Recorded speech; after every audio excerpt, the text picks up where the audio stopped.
A paz do Senhor, meus queridos irmãos em Cristo. Meu nome é Elias, tenho 74 anos e sou pastor há mais de 40 anos aqui em Recife. Vocês talvez me conheçam pelos cultos que prego na Igreja Batista Esperança, ou quem sabe me viram caminhando devagar com minha bengala pelas ruas do bairro de Casa Forte, sempre de terno escuro e gravata discreta, cumprimentando os vizinhos. Alguns me chamam de Pastor Elias, outros apenas de Seu Elias. Mas todos sabem que sou aquele pastor de cabelos brancos que gosta de conversar na calçada e que nunca recusa uma oração quando alguém precisa. Hoje quero compartilhar com vocês uma história que guardei no coração por muitos anos. Uma história que minha falecida esposa Marta me pediu para contar antes de partir para os braços do Senhor em 2019. Ela me disse que nossa experiência poderia ajudar outros casais, outras famílias que passam por momentos difíceis. E vocês sabem como é, né, irmãos? Às vezes pensamos que somos os únicos a enfrentar certas lutas, que nossa dor é maior que a dos outros, que nossos problemas não têm solução. Sei que muitos de vocês que me ouvem também conhecem o peso de carregar responsabilidades, de tentar ser exemplo para os filhos, de manter a família unida quando tudo parece estar desmoronando por dentro. Se prepare para acompanhar mais uma história emocionante. Mas antes de começar, se inscreva aqui no canal. Isso me ajuda a continuar contando essas histórias e faz toda a diferença para que mais pessoas também possam ouvir. Preciso voltar ao ano de 1992. Eu tinha 41 anos, cabelos ainda escuros, energia de sobra e uma ambição ministerial que hoje reconheço ter sido quase obsessiva. Estava no auge do que considerava meu sucesso pastoral. Nossa igreja crescia mês após mês. Tínhamos cultos de domingo pela manhã e à noite sempre lotados, com pessoas até em pé no fundo do templo. As reuniões de quarta-feira ficavam cheias, os grupos de oração se multiplicavam pelos bairros, e eu me sentia como se estivesse vivendo o sonho que Deus havia colocado no meu coração desde jovem. Naquele tempo, Recife ainda ressentia os efeitos da recessão do governo Collor, mas nossa igreja parecia blindada contra as dificuldades. As pessoas buscavam esperança, e eu pregava com uma convicção que fazia o templo vibrar. Lembro do cheiro do prédio novo que havíamos inaugurado no ano anterior. Aquele aroma de tinta fresca misturado com o perfume das flores que as irmãs levavam para decorar o altar. O som do órgão ecoava pelas paredes ainda sem as marcas do tempo, e minha voz se espalhava por cada canto daquele santuário que eu considerava nossa conquista. Por fora, éramos a família que todo mundo admirava na congregação. Marta, minha esposa há 14 anos, era conhecida por todos como a esposa do pastor dedicada e generosa. Ela tinha 38 anos, cabelos castanhos, sempre presos em coques elegantes, sorriso caloroso que iluminava qualquer ambiente. Cuidava dos grupos de senhoras, organizava os almoços comunitários, visitava os enfermos comigo aos sábados. Nunca ouvi uma reclamação dela sobre minha agenda corrida, sobre as noites que eu chegava tarde das reuniões de diretoria ou das visitas pastorais que se estendiam madrugada adentro. Nossos filhos eram nossa alegria e nosso orgulho. Samuel, de 7 anos, menino esperto de cabelos escuros cacheados igual à mãe, sempre sério demais para a idade, como se absorvesse as responsabilidades que pairavam sobre nossa casa. Débora, nossa pequena de 5 anos, cabelos lisos castanho claros como os meus, sorriso fácil e energia contagiante, era o raio de sol que iluminava nossos dias.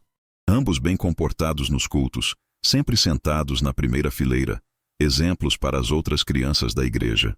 Chegávamos ao templo todos juntos nos domingos, caminhando pela nave central enquanto os irmãos nos cumprimentavam com reverência e carinho. Eu subia ao púlpito com a certeza de que Deus estava abençoando nosso lar, nossa família, nosso ministério. As pessoas comentavam como éramos unidos, como nosso casamento era sólido, um exemplo para os jovens casais da congregação. Ouvia frequentemente frases como, "Que família abençoada", ou "Vocês são nossa inspiração". Mas, irmãos, Deus enxerga além das aparências.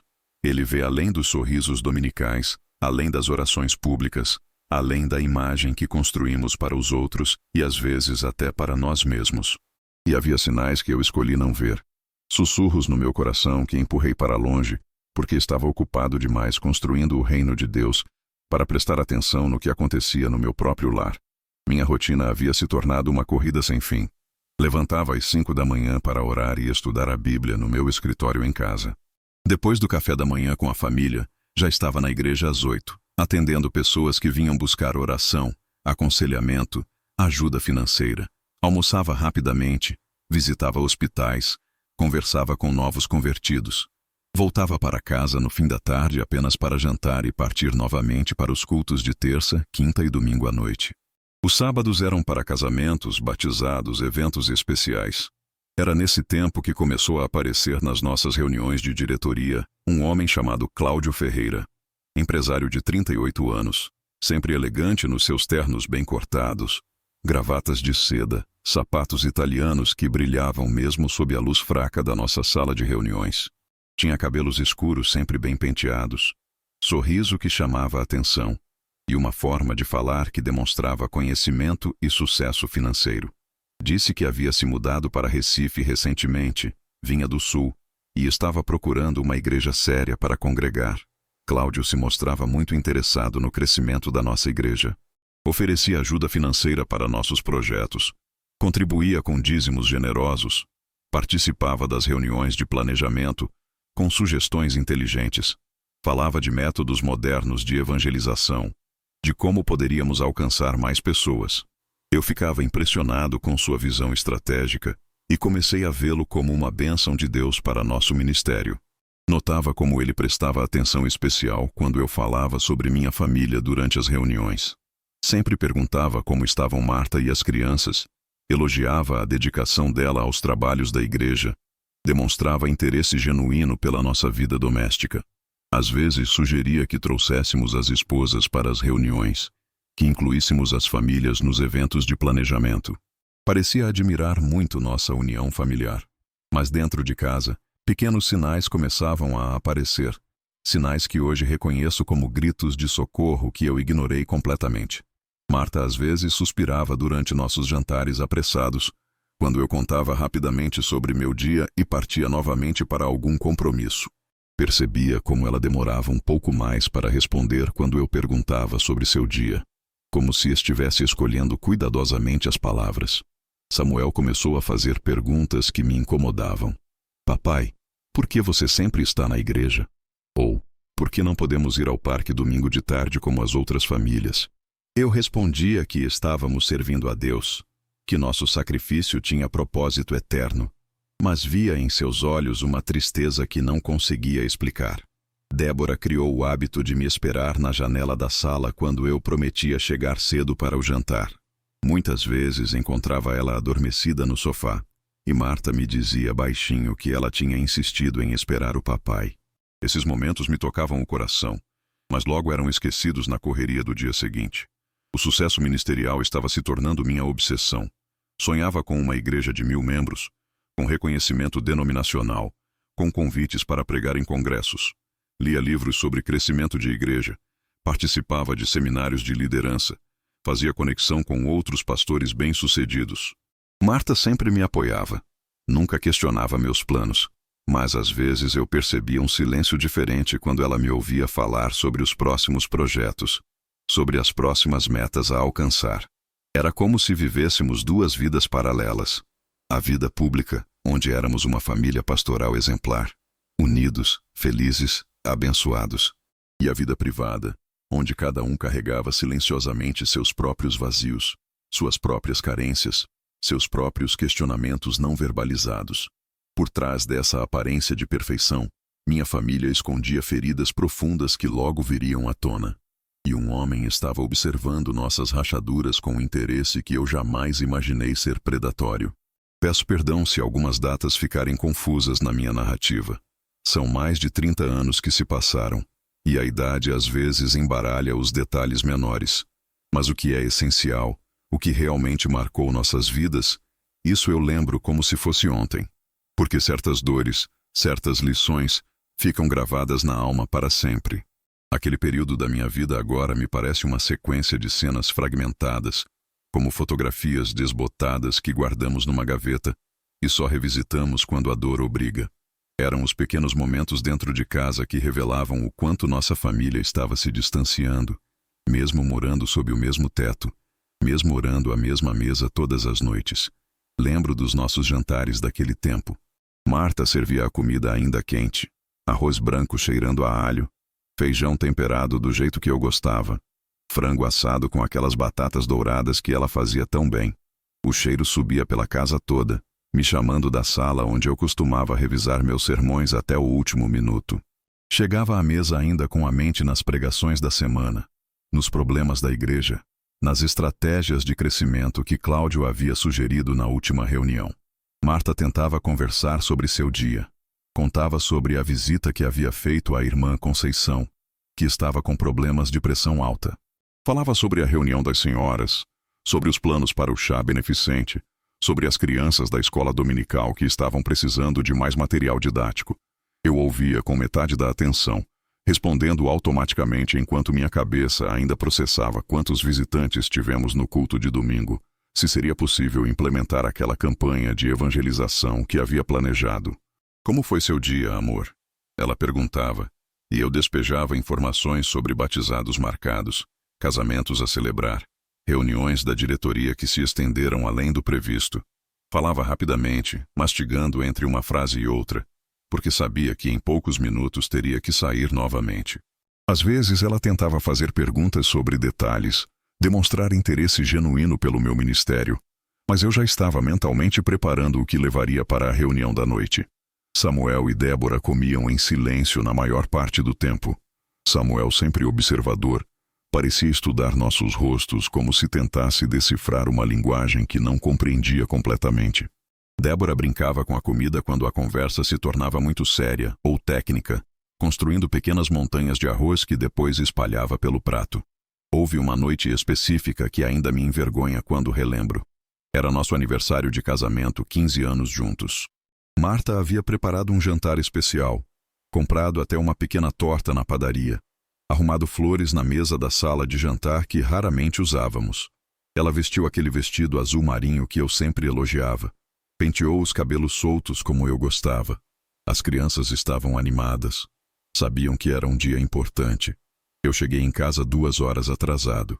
Havia uma situação na igreja que considerei urgente. Um casal jovem passando por dificuldades conjugais que precisava de aconselhamento imediato. Quando entrei em casa, Marta ainda estava na sala de jantar, mas as flores já murchavam um pouco. A torta permanecia intacta sobre a mesa e as crianças dormiam em seus quartos.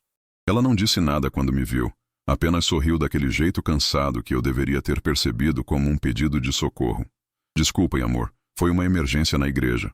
Expliquei rapidamente, beijando seu rosto. Ela respondeu que entendia, que guardaria a torta para o dia seguinte, que o importante era eu estar ali agora. Comemos em silêncio, e eu nem percebi que ela mal tocou na comida. No dia seguinte, encontrei a torta jogada no lixo, e quando perguntei por quê, ela disse que havia estragado durante a noite. Foi nessa época que ouvi pela primeira vez aquela frase que ainda ecoa na minha mente. Estávamos deitados, eu folheando alguns livros sobre administração eclesiástica, ela olhando para o teto. Do nada, quase sussurrando, Marta disse: "Às vezes, sinto que sou viúva de um marido vivo." Pensei que ela estava exagerando, que era apenas um momento de melancolia. Respondi algo sobre nossa vida ser um sacrifício para Deus, sobre como nossa dedicação ao ministério era nossa forma de servir ao Senhor. Ela não replicou, apenas se virou para o lado e fingiu dormir. Os programas familiares foram se tornando cada vez mais raros. Sábados eram dias de casamentos, batizados, eventos especiais da igreja. Domingos de tarde, quando outras famílias iam ao parque ou visitavam parentes, eu estava em reuniões de planejamento ou preparando sermões para a semana. Quando Marta sugeria um passeio, um almoço fora, sempre havia algo mais urgente aparecendo. "Papai, por que você nunca está em casa?" Samuel me perguntou certa manhã, enquanto eu tomava café rapidamente antes de partir para uma conferência pastoral. A pergunta me incomodou porque vinha de uma criança de 7 anos que deveria estar orgulhosa do pai que servia a Deus. Expliquei que papai tinha uma missão importante, que estava ajudando muitas pessoas a conhecer Jesus, que nossa família era especial porque servia ao Senhor. Mas Samuel insistiu. "João disse que o pai dele joga futebol com ele todo sábado. Por que você não joga futebol comigo? Prometi que na próxima semana faríamos algo juntos. Mas a próxima semana sempre trazia novos compromissos, novas urgências ministeriais que não podiam esperar. Débora desenvolveu um hábito que me partiu o coração, embora na época eu não desse a devida importância. Sempre que eu prometia chegar cedo para o jantar, ela se plantava na janela da sala, com o rostinho colado no vidro, esperando ver meu carro dobrar a esquina. Marta me contava que ela ficava ali por horas, perguntando a cada 5 minutos se papai já estava chegando. Muitas vezes, quando finalmente chegava em casa, encontrava Débora adormecida no sofá da sala, ainda com o vestidinho que havia escolhido especialmente para me receber. Marta a carregava para o quarto, sussurrando que papai havia chegado, mas que ela poderia conversar comigo na manhã seguinte. Na manhã seguinte, eu já estava no escritório preparando o dia, e Débora saía para a escola sem termos conversado direito. Marta foi assumindo cada vez mais responsabilidade sozinha. Além dos compromissos na igreja, ela cuidava de toda a administração doméstica, acompanhava as tarefas escolares das crianças, levava para médico quando ficavam doentes, participava das reuniões na escola, organizava as festas de aniversário. Eu considerava isso normal, afinal ela sempre foi muito eficiente, muito organizada, muito forte. Hoje percebo como interpretei erradamente essa força dela. Achava que Marta cuidava de tudo porque gostava, porque tinha talento natural para a administração doméstica, porque era uma esposa dedicada que entendia as demandas do ministério. Não percebi que ela estava assumindo tudo porque eu havia me ausentado completamente, porque alguém precisava manter a família funcionando, enquanto eu construía meu império eclesiástico. Havia momentos em que ela tentava chamar minha atenção para seus sentimentos. Elias, às vezes penso que você se casou com a igreja, não comigo, disse certa vez enquanto eu lia relatórios financeiros na mesa de jantar. Interpretei como ciúme, como uma reclamação infundada. Respondi que ela sabia desde antes do casamento que eu era chamado para o ministério, que nossa família havia sido abençoada justamente por causa dessa dedicação. Não estou falando da sua vocação, ela tentou explicar. Estou falando de nós, da nossa família, do tempo que não temos mais juntos. Mas eu já estava impaciente, porque havia uma reunião em 30 minutos e ainda precisava revisar os pontos da pauta. Disse que depois conversaríamos com calma, que ela estava sendo dramática, que nossa vida era abençoada demais para ficarmos reclamando de detalhes. Depois nunca chegava. Sempre havia outra reunião, outro compromisso, outra urgência que impedia aquela conversa que eu prometia ter. Marta parou de tentar depois de alguns meses. Simplesmente sorria quando eu prometia que conversaríamos depois, como se soubesse que depois nunca viria. As noites ficaram mais silenciosas. Marta continuava me esperando acordada quando eu chegava tarde, mas nossas conversas se limitavam ao essencial. Como foi o culto? Quantas pessoas compareceram? Se havia algum problema na igreja que ela precisava saber. Ela parou de falar sobre seus próprios sentimentos, sobre suas amigas, sobre os livros que estava lendo, sobre os sonhos que tinha para nossa família. Eu achava que havíamos encontrado um ritmo eficiente, casa funcionando perfeitamente, filhos bem cuidados, igreja crescendo, reputação ministerial sólida. O que eu não percebia é que Marta estava morrendo de solidão dentro do nosso próprio lar, que as crianças estavam crescendo com um pai presente apenas fisicamente, que nossa família estava se transformando numa empresa bem administrada em vez de um lar cheio de amor.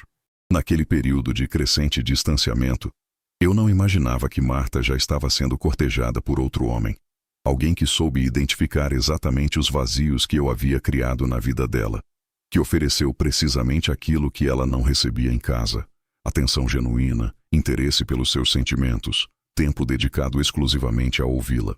Enquanto eu construía meu ministério de sucesso, outro homem construía pacientemente uma ponte até o coração da minha esposa. Cláudio apareceu na nossa igreja numa quinta-feira de agosto, durante o culto de oração. Lembro porque fazia muito frio naquela semana, um desses invernos pernambucanos que chegam de surpresa e fazem todo mundo sair procurando casacos esquecidos no fundo do guarda-roupa. O templo estava menos cheio que o normal, talvez umas 80 pessoas espalhadas pelos bancos de madeira, o som das nossas vozes ecoando diferente no espaço meio vazio. Ele entrou bem no meio do culto, durante a segunda oração, caminhando devagar pelo corredor central como quem conhece o protocolo das igrejas evangélicas. Alto, devia ter 1,85 m, ombros largos que preenchiam bem o terno cinza escuro de corte impecável. Os sapatos pretos brilhavam mesmo sob a luz amarelada do nosso templo, e a gravata azul marinho estava perfeitamente alinhada. Cabelos escuros penteados para trás com gel, rosto bem barbeado, dentes brancos que apareciam quando sorria. Sentou numa das fileiras do meio, tirou uma Bíblia de capa de couro da pasta executiva que carregava e acompanhou o restante do culto com atenção que chamava a atenção. Cantava os hinos conhecendo as letras, seguia as leituras bíblicas no lugar certo, manuseava as escrituras como quem tinha familiaridade. Quando fiz o apelo final para a oração, ele levantou a mão discretamente, indicando que gostaria de conversar comigo depois. Terminado o culto, ele se aproximou com aquele sorriso que eu viria a conhecer tão bem. Pastor Elias, meu nome é Cláudio Ferreira. Acabei de me mudar para Recife e estou procurando uma igreja para congregar. Gostei muito da mensagem de hoje. A voz era grave, bem modulada, com sotaque que misturava Nordeste com Sul, como quem havia morado em vários lugares. O aperto de mão foi firme, decidido, olhos castanhos que mantinham contato direto enquanto falava. Disse que era empresário, trabalhava com importação e exportação. Havia se estabelecido na cidade há poucas semanas. Morava sozinho num apartamento na Zona Sul. Nunca havia se casado porque sempre priorizou a carreira, mas agora sentia necessidade de se estabelecer numa comunidade cristã sólida. Falava com conhecimento impressionante sobre diferentes denominações. Citava pastores famosos que havia conhecido em outras cidades. Demonstrava familiaridade com questões administrativas de igreja. O senhor prega com unção, pastor. Senti o Espírito Santo confirmando cada palavra da mensagem. Elogiava meu sermão com detalhes específicos, citando trechos que havia marcado, fazendo conexões teológicas que revelavam conhecimento bíblico considerável. Não era aquele conhecimento profundo de quem estuda as Escrituras há décadas, mas suficiente para impressionar e demonstrar seriedade cristã. Nos domingos seguintes, Cláudio passou a frequentar regularmente. Chegava sempre pontualmente, vestido com elegância discreta, Bíblia e caderno de anotações em mãos. Sentava em lugares diferentes, às vezes no fundo, às vezes mais à frente, como quem está conhecendo a dinâmica da congregação. Cumprimentava as pessoas com educação, mas sem intimidade excessiva, respeitando os códigos não escritos de quem está se inserindo numa comunidade nova. Foi numa dessas primeiras semanas que ele começou a demonstrar interesse particular pelas opiniões de Marta sobre os cultos. Depois dos sermões, quando os membros se aproximavam para cumprimentar e comentar a mensagem, Cláudio buscava conversar não apenas comigo, mas também com ela. Dona Marta, como a senhora avaliou a mensagem de hoje? Qual ponto tocou mais seu coração? Marta respondia com a gentileza natural dela, mas eu notava como ela se animava quando alguém demonstrava interesse genuíno por suas opiniões. Cláudio ouvia suas respostas com atenção total. Fazia perguntas de aprofundamento. Comentava aspectos do sermão que ela havia mencionado. Eram conversas breves, sempre na presença de outras pessoas, sempre respeitosas. Mas havia uma qualidade de atenção que eu mesmo não oferecia mais à minha esposa há tempos. Ele sempre encontrava maneiras naturais de conversar com Marta após os cultos. Se ela comentava sobre o trabalho com as crianças da escola dominical, ele perguntava detalhes sobre metodologia de ensino infantil. Se ela mencionava os grupos de senhoras, ele demonstrava interesse pelos projetos sociais que elas desenvolviam. Se falava sobre música, descobria que também apreciava música sacra e conhecia compositores que ela admirava. As ofertas de ajuda começaram sutilmente. Cláudio se ofereceu para financiar a reforma do sistema de som da igreja, que vinha apresentando problemas há meses. Propôs custear a compra de carteiras novas para as salas de aula da escola dominical. Sugeriu patrocinar um retiro para casais que há anos planejávamos, mas nunca tínhamos recursos suficientes. Sempre com a condição de participar do planejamento, de acompanhar a execução, de estar envolvido nos detalhes. Pastor, gostaria de conhecer melhor como funciona a administração da igreja. Tenho experiência empresarial que talvez possa contribuir. Propôs numa tarde de sábado.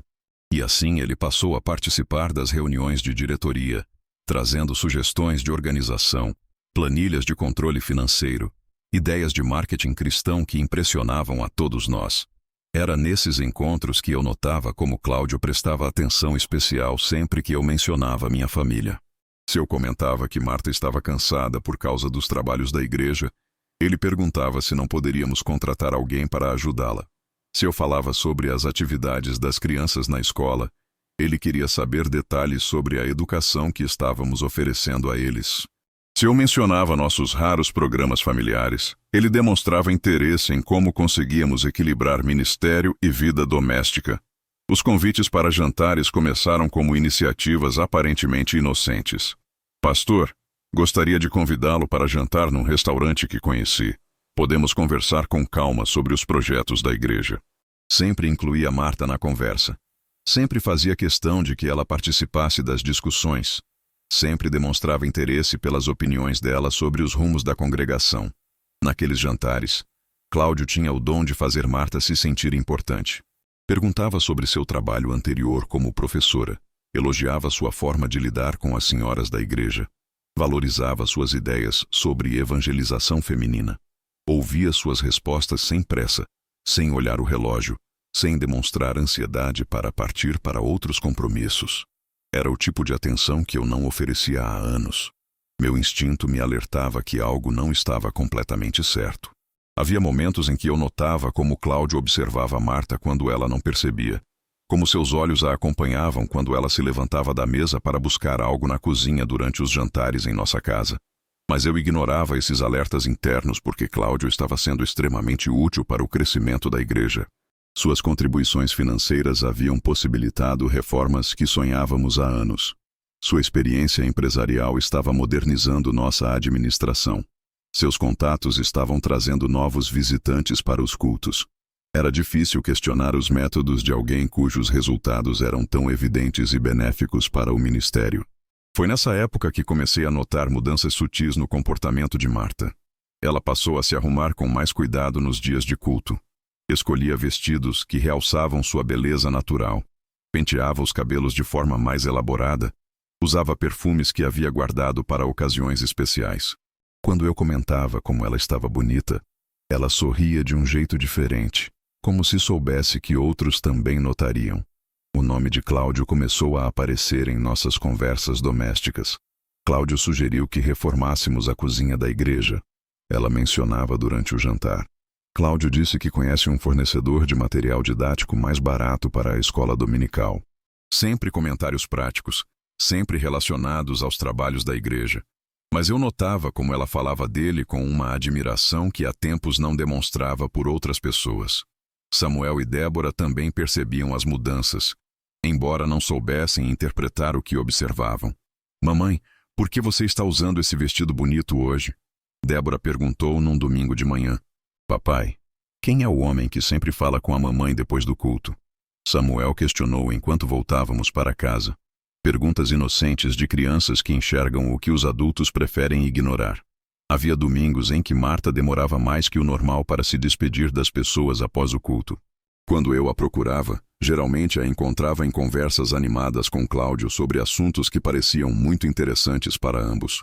Eles riam de piadas internas, trocavam opiniões sobre livros, discutiam questões sociais com uma intimidade de pensamento que me incomodava vagamente.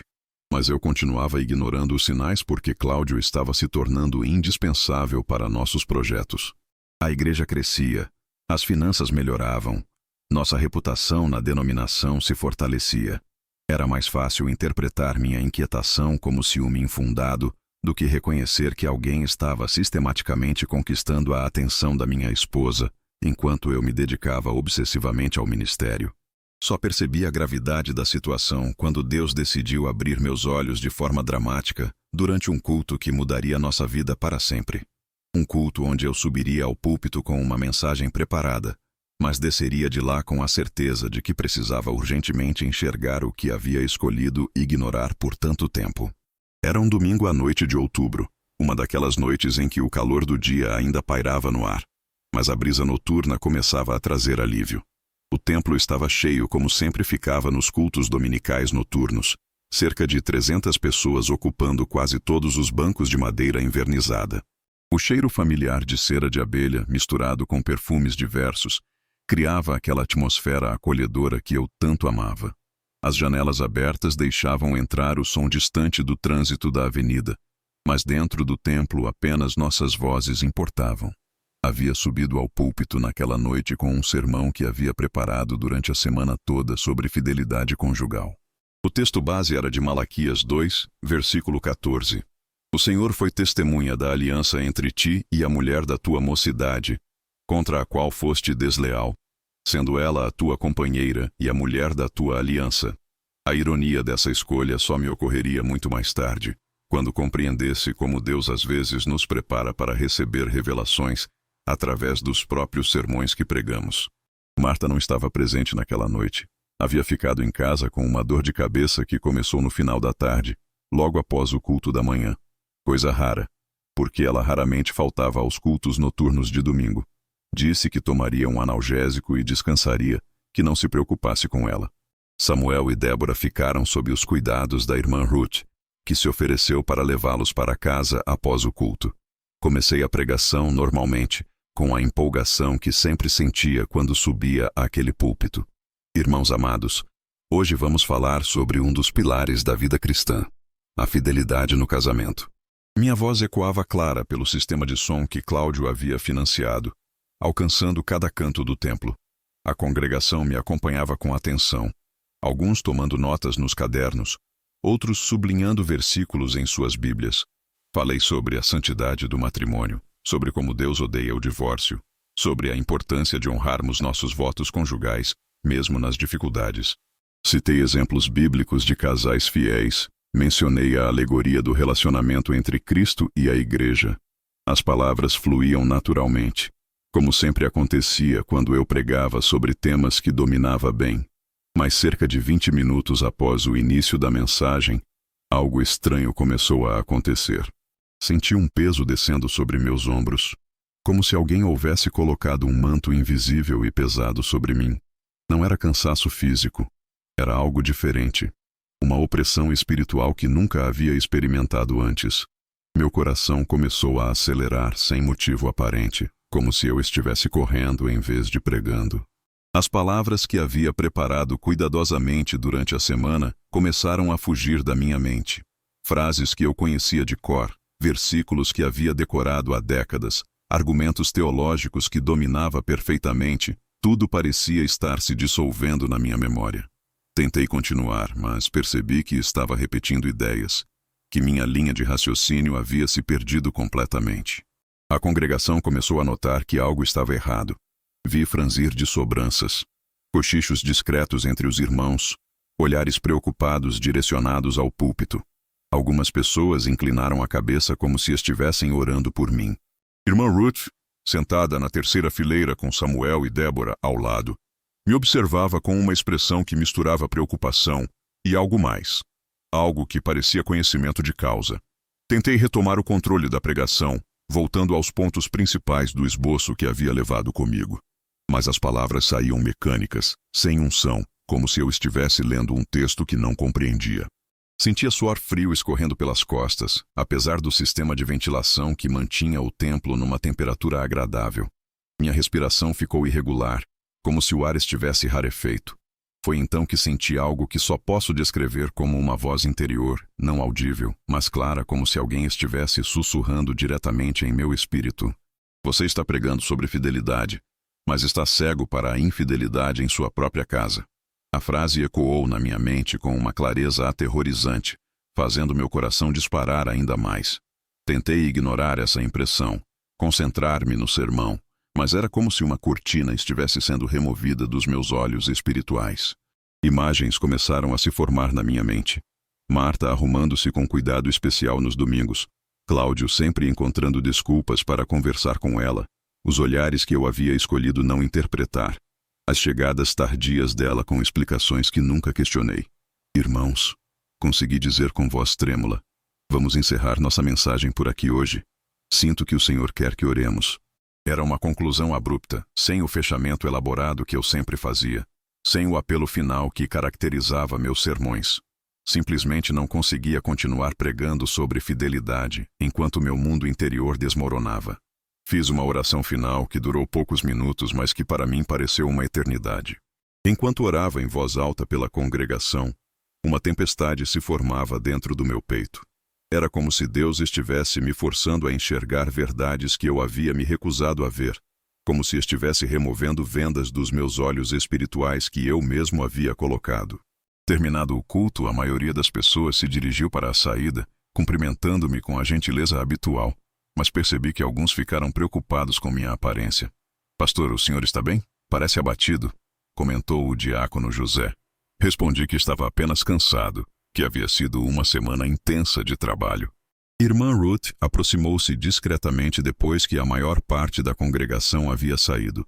Ela era uma mulher de oração conhecida por toda a igreja, viúva há 15 anos, com aquela sabedoria que vem de quem passou por muitas provações e manteve a fé. Seus cabelos grisalhos estavam presos num coque simples. Os olhos escuros demonstravam uma profundidade espiritual que sempre me impressionava. "Pastor Elias", ela disse em voz baixa, olhando ao redor para ter certeza de que ninguém mais estava ouvindo. "Posso falar uma palavra com o senhor?" Indiquei que sim, e ela continuou. "Há semanas venho orando pelo senhor e sua família. O senhor tem me mostrado em oração que há algo em sua casa que precisa ser revelado. O senhor está sendo cego para algo importante." Meu coração disparou novamente.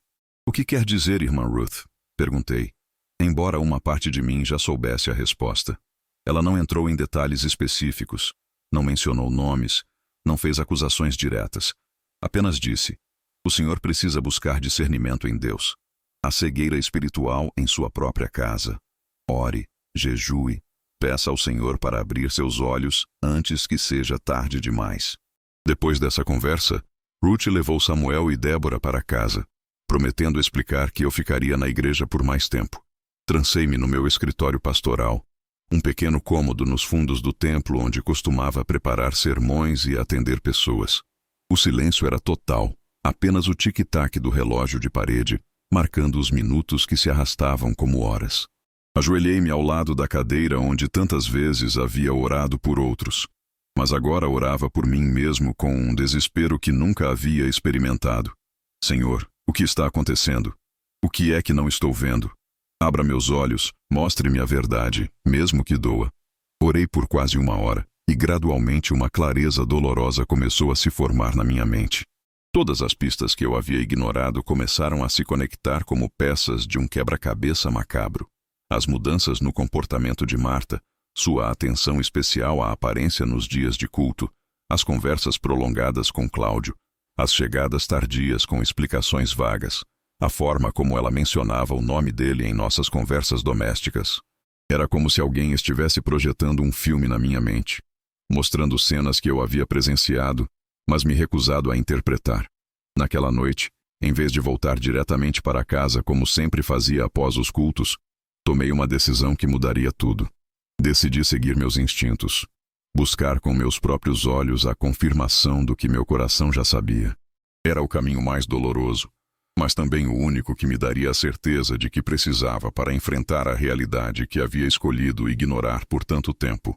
Saí da igreja com o coração partido, dirigindo pelas ruas escuras de Recife em busca de uma verdade que destruiria minha vida, mas que também me libertaria da cegueira que havia escolhido carregar. Saí da igreja naquela noite com as mãos tremendo e o coração batendo tão forte que parecia ecoar dentro do carro. As ruas de Recife estavam movimentadas para um domingo à noite. Pessoas voltando de passeios, casais caminhando de mãos dadas, famílias saindo de restaurantes. O mundo continuava girando normalmente enquanto o meu desabava em pedaços. Dirigi por alguns minutos sem destino definido, tentando organizar os pensamentos que se atropelavam na minha cabeça. As palavras da irmã Ruth ecoavam como um sino fúnebre.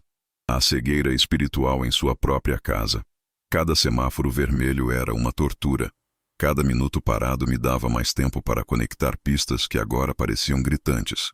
Foi parado num sinal na Avenida Norte que uma lembrança específica voltou à minha mente. Marta havia saído numa sexta-feira da semana anterior. Disse que era um encontro com antigas colegas de trabalho. Um jantar num restaurante próximo ao centro. Coisa rara, porque ela não costumava sair à noite sem a família. Quando perguntei detalhes, ela foi vaga, Disse apenas que seria num local perto da cidade.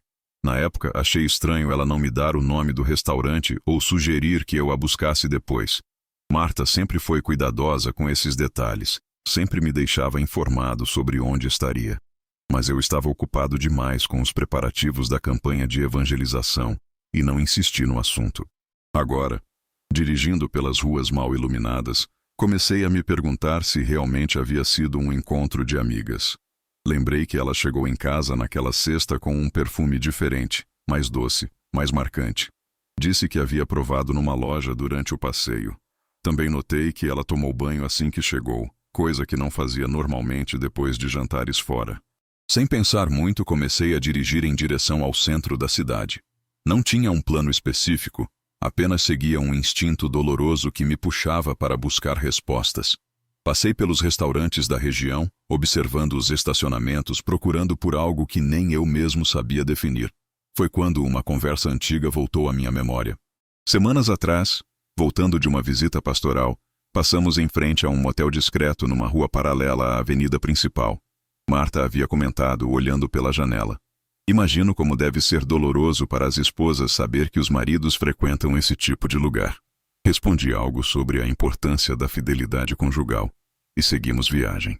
Na época, interpretei como um comentário casual de quem se compadecia da situação de outras mulheres.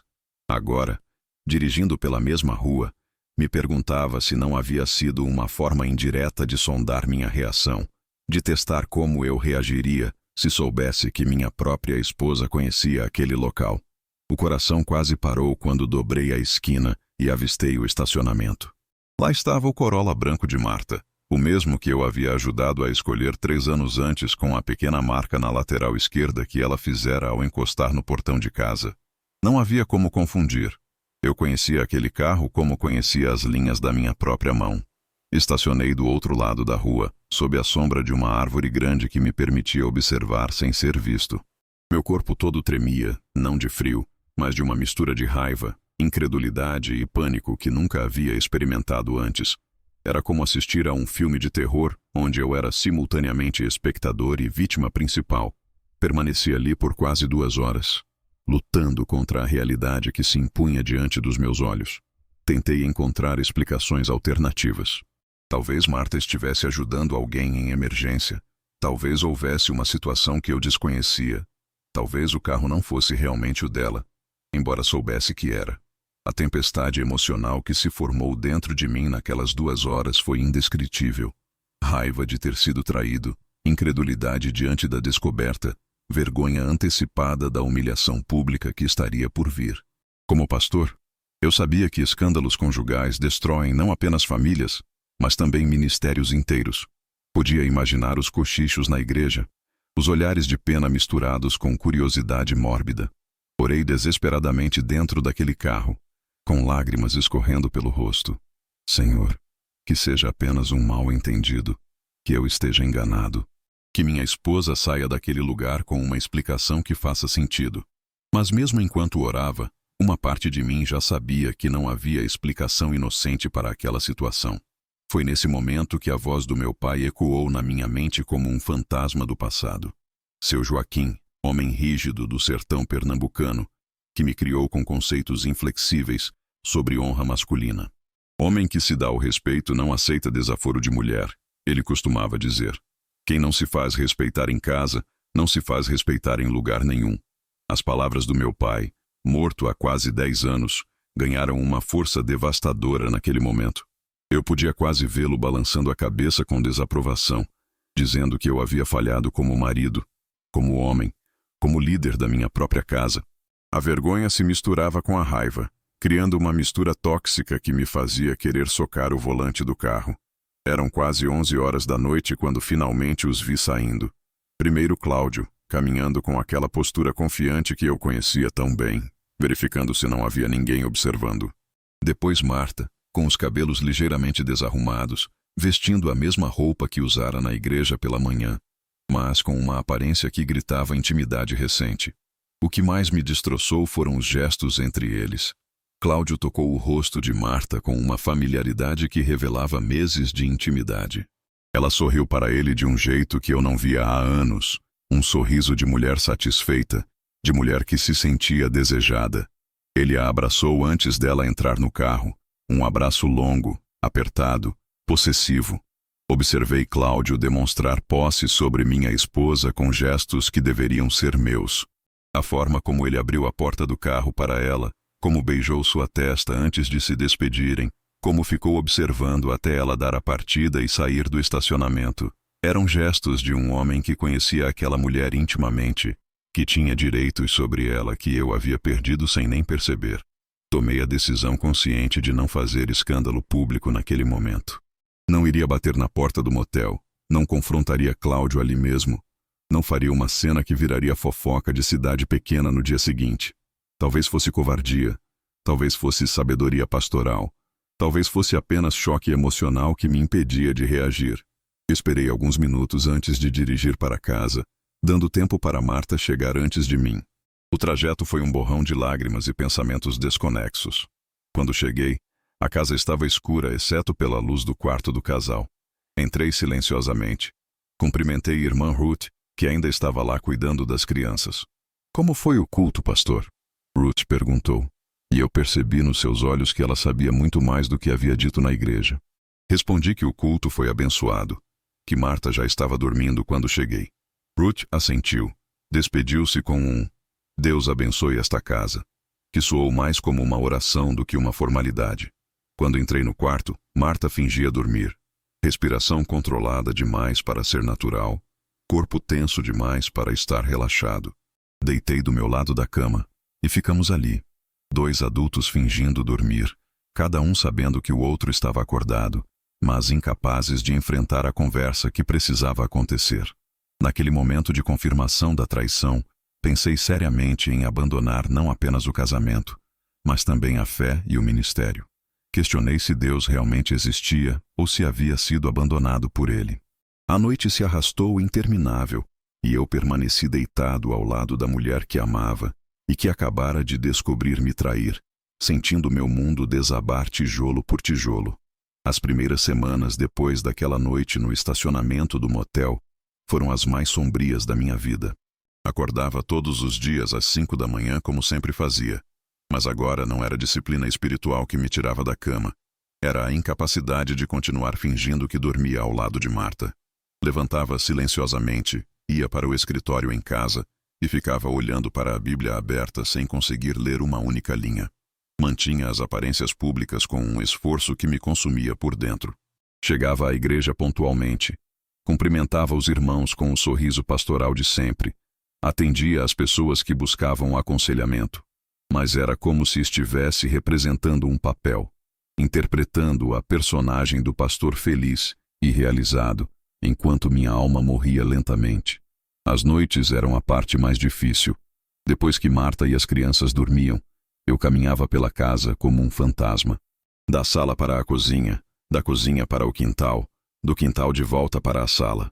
Passos silenciosos no piso frio, tentando processar uma dor que não tinha nome, que não tinha cura, que não tinha explicação que meu coração conseguisse aceitar.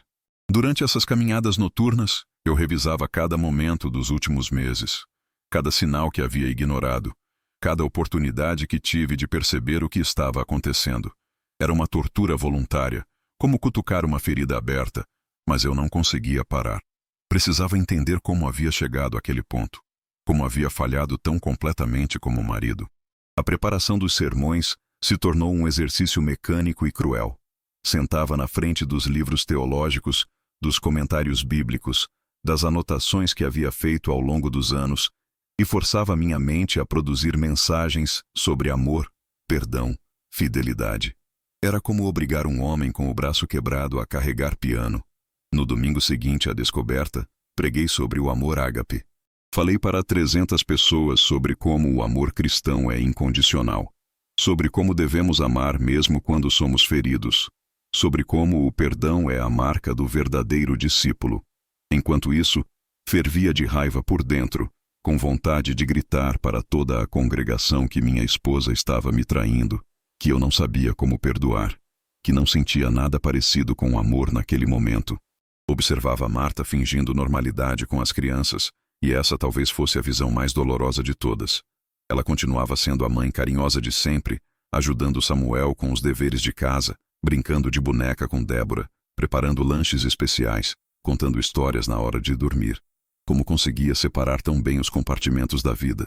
Como conseguia ser tão amorosa com os filhos enquanto destruía a família por dentro? Samuel foi o primeiro a perceber que algo estava terrivelmente errado. Criança observadora como sempre foi, começou a fazer perguntas que me partiam o coração. Papai, por que você está triste? Por que você e mamãe não conversam mais durante o jantar? Por que vocês não riem mais das coisas que eu falo? Respondia com desculpas sobre cansaço no trabalho, estresse na igreja, mas via em seus olhos que ele não acreditava completamente. Débora, mais nova e talvez mais sensível, começou a apresentar comportamentos que me preocupavam. Voltou a fazer xixi na cama, coisa que não acontecia há 2 anos. Tinha pesadelos frequentes e acordava gritando no meio da noite, pedindo para dormir na nossa cama. Quando perguntávamos sobre o que havia sonhado, ela dizia que papai e mamãe iam embora e a deixavam sozinha. O contato físico e visual com Marta se tornou impossível para mim. Evitava olhar diretamente para seu rosto. Não conseguia mais beijar sua testa na despedida como sempre fazia. Me afastava quando ela chegava perto demais. Nossa comunicação se reduziu ao mínimo necessário para o funcionamento básico da casa. O jantar está na mesa. Samuel tem consulta médica na terça. Chegaram contas para pagar. Na igreja, meus sermões começaram a ganhar um tom mais duro, mais exigente. Pregava sobre santidade com uma severidade que antes não tinha. Falava sobre pecado com uma dureza que fazia algumas pessoas se remexerem desconfortavelmente nos bancos. A congregação notou a mudança, mas interpretou como crescimento espiritual, como aprofundamento na maturidade ministerial. Irmã Ruth foi a primeira a perceber que havia algo mais sério acontecendo. Numa quinta-feira à tarde, ela apareceu na igreja com uma desculpa qualquer sobre organização do próximo evento, mas eu sabia que havia vindo para me observar. Conversamos sobre assuntos triviais por alguns minutos, mas senti seus olhos estudando meu rosto, minha postura, minha forma de falar. Pastor, ela disse antes de sair, estarei orando pelo Senhor de forma especial nestes dias. Sinto no meu espírito que o Senhor está passando por uma prova muito difícil. Lembre-se de que Deus não nos dá mais do que podemos suportar. Não confessei nada, apenas agradeci pelas orações, mas sabia que ela havia discernido que minha luta era mais profunda do que aparentava. A partir daquele dia, Ruth intensificou suas orações por nossa família. Soube depois que ela passava madrugadas inteiras intercedendo por nós. Jejuava regularmente pedindo revelação divina sobre nossa situação. Mobilizou outras irmãs da igreja para orarem sem saber exatamente pelo quê. Era uma rede de apoio espiritual que se formava silenciosamente, preparando o terreno para o que estava por vir. Pastor Josué, meu mentor há mais de 10 anos, também notou mudanças no meu comportamento.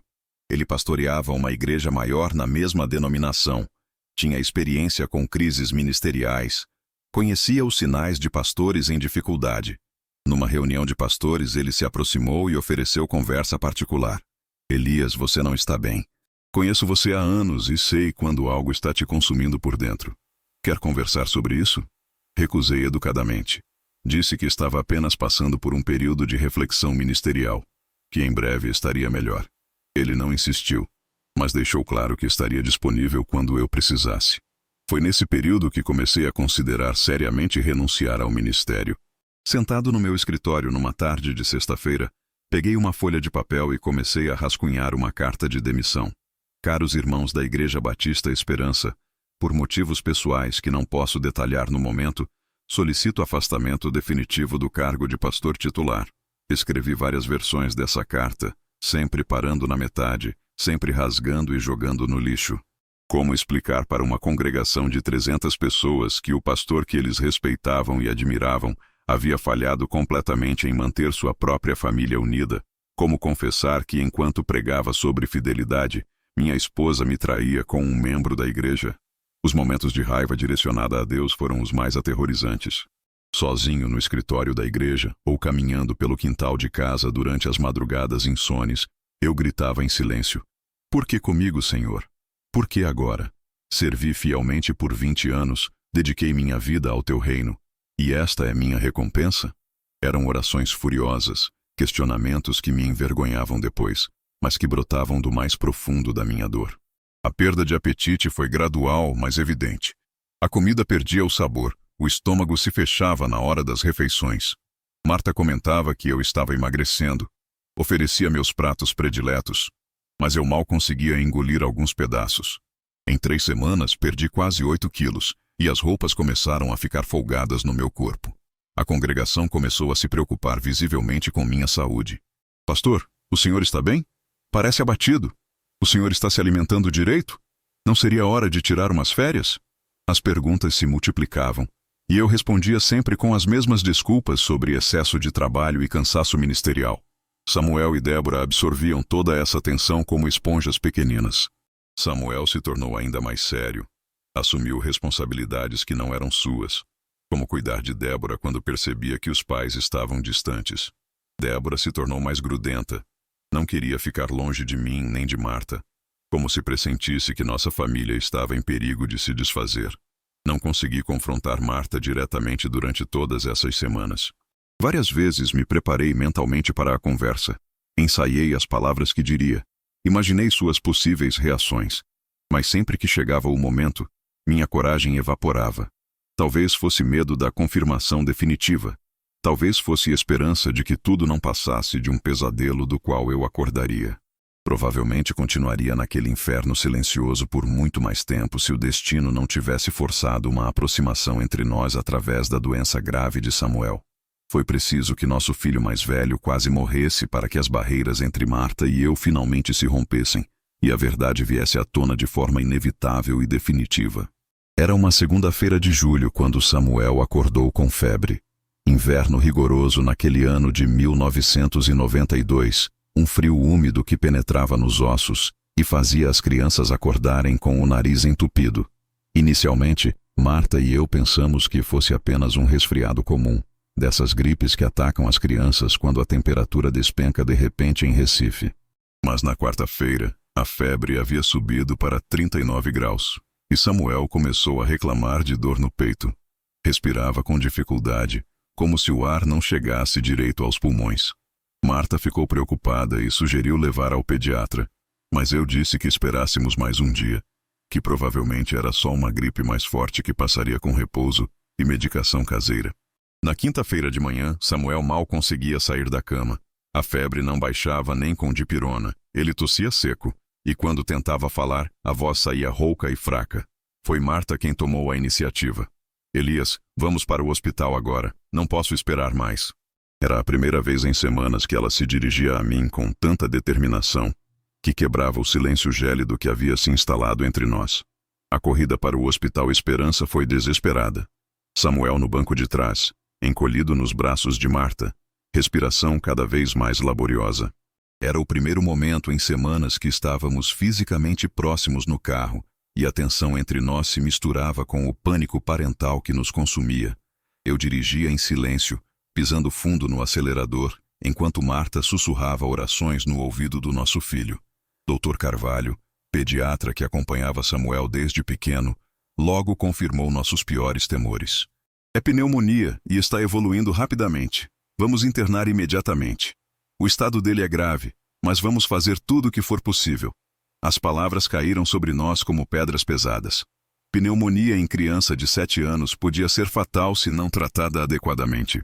As primeiras 48 horas foram críticas. Samuel foi levado para um quarto individual, onde ficamos de vigília, revezando nos cuidados porque apenas um de nós podia permanecer durante a noite.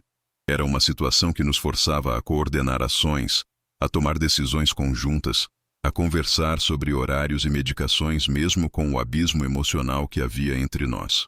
Irmã Ruth se ofereceu imediatamente para cuidar de Débora. Vocês não se preocupem com nada em casa. A menina fica comigo pelo tempo que for necessário. Era uma bênção ter alguém de confiança para cuidar da nossa filha menor, permitindo que nos concentrássemos totalmente na recuperação de Samuel. Durante a segunda noite no hospital, aconteceu algo que não ocorria há meses. Oramos juntos.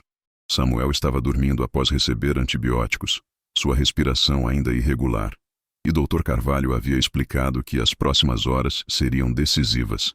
Marta e eu nos encontramos na capela pequena que ficava no térreo do hospital. 2 bancos de madeira diante de um crucifixo simples. Senhor, comecei a orar em voz baixa. Protege nosso filho. Cura Samuel. Dá forças para ele vencer essa doença. Marta seguiu. Pai Celestial, perdoa nossos pecados. Perdoa nossas falhas como pais. Salva nossa criança. Não permita que paguemos por nossos erros com a vida do nosso filho. Eram as primeiras palavras com conteúdo emocional que trocávamos em semanas. Dr. Carvalho foi direto conosco sobre a gravidade da situação, mas também sobre algo que não esperávamos ouvir. O estado psicológico dos pais afeta diretamente a recuperação da criança. Samuel precisa sentir que vocês estão unidos, que há estabilidade emocional ao redor dele.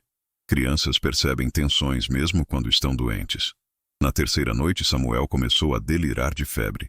Chamava por mim e por Marta alternadamente. Às vezes confundia nossos nomes. Às vezes pedia para irmos buscá-lo na escola como se estivesse perdido. Papai, onde está a mamãe? Mamãe, papai foi embora?